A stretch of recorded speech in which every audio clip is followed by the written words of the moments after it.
Hello, what's up mga kumare kong tigang? O, kumusta po kayo? Kayo po ba mga kumare kong tigang ay patuloy pa rin na nakakaranas ng sobrang bigat ng pagpasok ng mga kaswerte sa buhay po ninyo? Yung palagi na lang parang kayo laging nauudlutan ng mga sinasabing mga biyaya na yan na parang paparating na sa inyo. Bakit parang nakokontra pa at naaagaw pa ng iba? Parang kayo hirap na makakuha ng mas nasabing mga kaswertehan na yan. Parang kayong humuhugot baga sa lungga ng mga bayawak sa pagkuha po nito. Nako, alam niyo po ba mga kumare kong tigang na meron palang mga dahilan mga kumare kong tigang kasi kaya tayo lagi na lang nakakaabat ng mga sinasabing mga pagbigat ng buhay na ganyan. At yan po mismo yung ginagawa po natin sa ating mga tahanan. Particularly po sa ating mga hapagkainan kapag tayo po ay kumakain. Talaga ba? Opo mga kumare kong tigang. Ito po yung mga sinasabing mga hindi po dapat ginagawa kapag tayo kumakain na maaring magdulot sa atin ng mga kamalasan at yun na nga pagbigat ng ating buhay. Ano yan? Yun na nga po mga kumare kong tigang at yan po ang ating pag-uusapan for today's video mga kumare kong tigang. Kaya kung gusto niyo pong malaman kung ano pong mga sinasabing usapin tungkol po dito ay panoorin niyo lamang po ang video kong ito. Siya, go mga kumare kong tigang.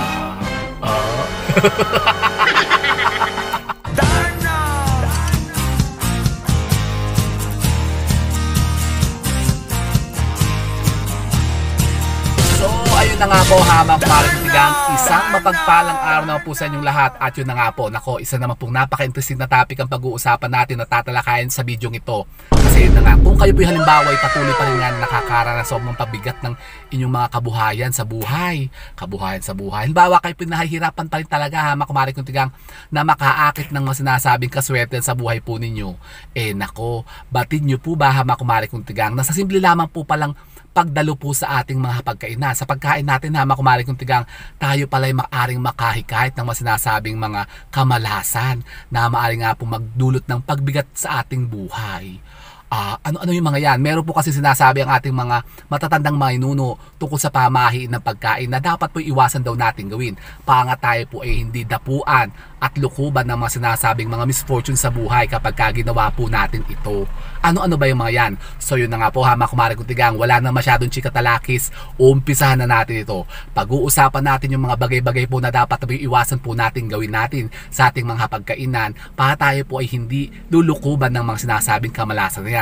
Number 1 po mga kumare kong tigang, pagka kayo ba'y kumakain mga kumare kong tigang, nako, ibinababa nyo po baga ang mga kamay po ninyo sa plato. Paano ibinababa? Halimbawa kayo po may makahuntahan, kakwentuhan habang kayo kumakain. Halimbawa ito po yung plato. Ang mga kamay nyo po bagay nakalaging nakatuon na ganyan sa plato habang kayo nakipagchismisa, nakipagmarites sa mga kausap po ninyo, sa mga kasalo ninyo. Nako, iwasan nyo daw po yan mga kumare kong tigang. Yung pong ipapatong nyo o parang itutukod po ninyo yung mga palad po ninyo sa plato mismo. Parang tamad na tamad kayo nakatuon pang ganyan yung mga kamay nyo sa plato. Halimbawa kung kayo po yung nagkakamay mga kumare kong tigang. Pero kasi tayo naman po kasi mga Pilipino, yun na pong nakaugalian natin yung pagkakamay baga sa pagkain. Pero syempre sa mga Western Union na mga Western culture, sa mga Western Union na ating mga kumare kong tigang, syempre sila po gumagamit ng mga kubyertos, hindi baga. Syempre yun lang naman pong mga medyo mahihirap ang nagkakamay. Hindi kahit yung mayayaman nagkakamay din yan. Pero yun na nga, sinasabi nga po na iwasan nyo daw po na kung kayo po yung nagkakamay, huwag nyo daw pong itutuon o ibababad ang inyo pong mga kamay po ninyo sa pagkain doon po mismo sa inyo pong mga plato. Opo mga kumare kong tigang, kasi yan po yung magdudulot sa inyo ng pagbigat nga ng buhay po niyo. Para kasi kayo tamad na tamad dyan kapag ginagawa niyo po yan.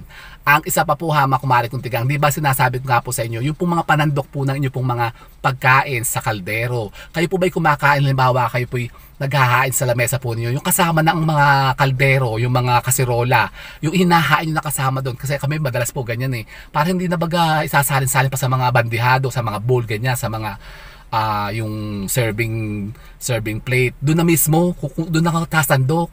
Pero halimbawa kayo po sumasandok nga, tapos kayo po gumagamit ng yun nga panandok, tapos halimbawa tapos na kumain, tapos yung pong mga tatira po ninyo ay tinatakpan nyo po baga at iniipit nyo lamang yung mga panandok nyo po dyan sa mga kaldero mismo. Halimbawa kanin, may panandok kayo, yung sandok inipit yung ganyan, nakaipit sa kaldero tapos nakabukang ganyan. Minsan syempre pinapasukan niya ng mga langaw o mga bangyaw, di ba?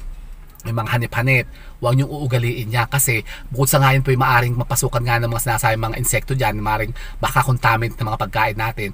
Isa po yan sa sinasabing nako, pinagbabawal ng ating matatandang mga ninuno na maaring nga po magdulot sa atin na pagbigat ng buhay natin. Mamalasing kayo dyan. Parang kayo lagi kasing parang lagi kayong madidiin, lagi kayong pinagdidiskitahan, lagi kayong nasisisi baga ng mga tao kapag ginagawa niyo po yan. At mabigat na mabigat talaga ha, mga kumare kuntigang, ang pagpasok nga sa inyo ng kaswertihan. Kaya huwag niyo pong uugaliin yan. Yung pagkiiwan po ng mga sandok po niyo sa kaldero at yan po tatakpan po ninyo at yan po ay inyo pong iipitin ng takip ha, mga kumare kuntigang, negative yan. Tapos, halimbawa, merong sinasabi ang pamahiin ng mga tanda natin mga ninuno, kapag ka daw tayo kumakain, kapag ka daw po may papalis na tao, para daw po hindi siya mapahamak o hindi siya maaksidente o hindi siya magkaroon ng mga misfortune sa buhay, dapat daw po, bago umalis yung tao na yun, bago kumakain tayo, dapat daw po iikot po daw natin po ang ating mga plato. O ginagawa niyo pa po ba yan? Parang hindi na ata ginagawa ng mga tao ngayon yung pagpapaikot po ng plato habang kumakain pagka may aalis na tao, kasi negative din po kasi yan kapag kayo merong kumakain sa bahay, kayo po yung maglales na, aalis na kayo, iwanan yung kumakain. Dapat daw po kasi patatapusin nyo daw po muna yung dinner, o halimbawa kung kayo po may mga pagsasalo nga dyan, bago kayo umalis, yan daw po muna ang gawin po ninyo, mag-ikot daw po muna kayo ng plato para hindi daw po kayo maaksidente.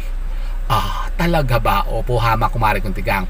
At ang isa pa po ha, mga kumare kuntigang, halimbawa kayo daw po naman ay tapos ng kumain, ganito po bang ginagawa po ninyo? Kayo po baga itinutulak po ninyo yung mga plato nyo papalayo sa inyo? Tinutulak? Paano yun? Halimbawa kayo po yung nabusog na, bundat na kayo, yung talagang busog na kayo, yung pinagkainan nyo, diba madalas ang iba dyan tinutulak na ganyan na, inilalayo nyo, parang ako bad manners yan ha, mga kumare kuntigang, negative po yan, malas yan kapag ginagawa niyo po yan. Huwag niyo pong itutulak ang mga plato po niyo na ginamit niyo kapag kayo kumain. Pagtapos na kayo, halimbawa kayo nabusog na, bundat na nga kayo, leche. Kasi malas yan ha, mga kumare kuntigang, iwasan niyo pong gawin yan kasi yan po magdudulot sa inyo ng mga pagbigat ng buhay po ninyo.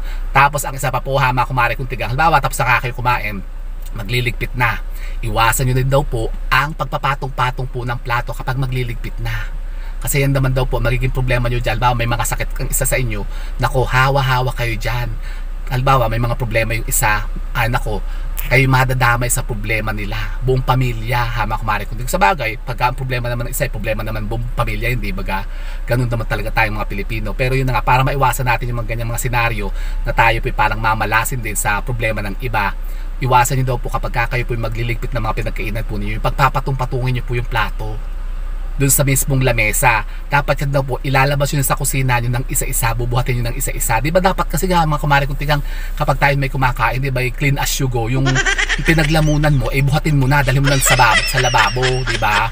Yun naman ang parang kaugalian naman natin ngayon, di ba? Parang tinuturo ng mga magulang natin. Kasi nung araw kasi ganyan yung pagkakain, takbuhan na, tapos yun na lang isang matitira, siya na lang magliligpit ng pinagkainan. Huwag nyo gagawin yan ha, mga kumare kuntigang. Kung dawa kayo po na-assign nga po na maglilinis o yung magliligpit ng pinagkainan, yan po ang iiwasan yung gawin, yung pagpapatong-patong po ng mga plato habang yan po nililigpit po ninyo at dadalhin nyo sa kusina. Dadalhin nyo po yung isa-isa ha, mga kumare kuntigang. So yun po ha, mga kumare kuntigang. At ang isa pa po ay ito, iwasan nyo rin po kapag yung mga lamesa po ninyo ay pupunasan po ninyo, ay sasahudin nyo po siya ng palad po ninyo, yung mga pispis. Yan, ako, isa po yan sa pinagbabawal ng ginagawa ha, mga kumare kuntigang. Halimbawa, punas kayo ng punas na ganyan, pupunasan yung mga pinagpispisan, yung mga mumu na mga pinagkainan po ninyo. Tapos, syempre, pupunasan nyo, pangsasahod nyo yung kamay po nyo para makuha nyo yung kumuha kayo ng plato, yun ang pangsahod po ninyo. O halimbawa, mga platito, ganyan, tasa, ganun po. Wag po mismo sa kamay po ninyo kasi kayo po, alam nyo, kayo yung palaging papagdiskitahan, kayo lagi na lamang, yung kayo lagi yung kumbaga sumasagot ng lahat ng problema ng pamilya po ninyo. Kayo lagi yung parang nadidiin. Yan, kayo yung laging nasisisi. Yan, halimbawa may mga kaso-kaso, kayo yung laging nadidemanda. Kayo yung laging sinisisi sa mga problema na nangyayari sa buhay po ninyo kapag ginagawa nyo yan. Yung mga pinagpispisan po ninyo, sinasahod po nyo ng kamay nyo. Negative po yan ha, mga kumare kuntigang. Talaga ba? Opo ha mga kumare kong tigang. So yun po ha mga kumare kong tigang, yan po ilan lamang sa mga sinasabing mga simpleng mga pamahiin lang po na kung susundin naman natin ay wala nang pumawawala sa atin, di ba? Pero kung kayo naman po sabi nga hindi na naniniwala sa mga ganitong mga paniniwala ng ating matatandang maninuno, di i-disregard na lang po natin yan ha mga kumare kong tigang. Pero wala rin mang pumawawala sa atin kung susundin natin at i-observe natin yan. Kasi malay nyo, yan po ang makatulong po sa inyo para maiwasan nga natin yung mga sinasabing mga misfortune sa buhay na maaring dumatal sa buhay natin. Hindi baga? So yun po ha mga kumare kong tigang. At kung kayo may makatanungan patungkol po sa topic natin ngayon, pwede po kayo magtanong dyan. Mag-iwan lamang po kayo ng mga comment dyan sa ating comment box. At kapag kayo pinabasa ko, sasagutin ko po yan dito ha mga kumare kong tigang. And so with that mga kumare kong tigang, keep safe and God bless. Thank you for watching. And don't forget to subscribe my channel. I know you like it. And don't forget to brush your teeth. Bye mga kumare kong tigang. Init. Leche eh. Sino ba itong nasa tabi ko? Kayo na pa uli-uli. Sa tena na nga, makumari ko tigang at ako'y binabanas na. Teka, buksan natin ng aircon. Ako'y, pupunta pa sa Robinson. Ako'y may bibili sa Robinson eh. So, go, mga kumari kong tigang. Let's go.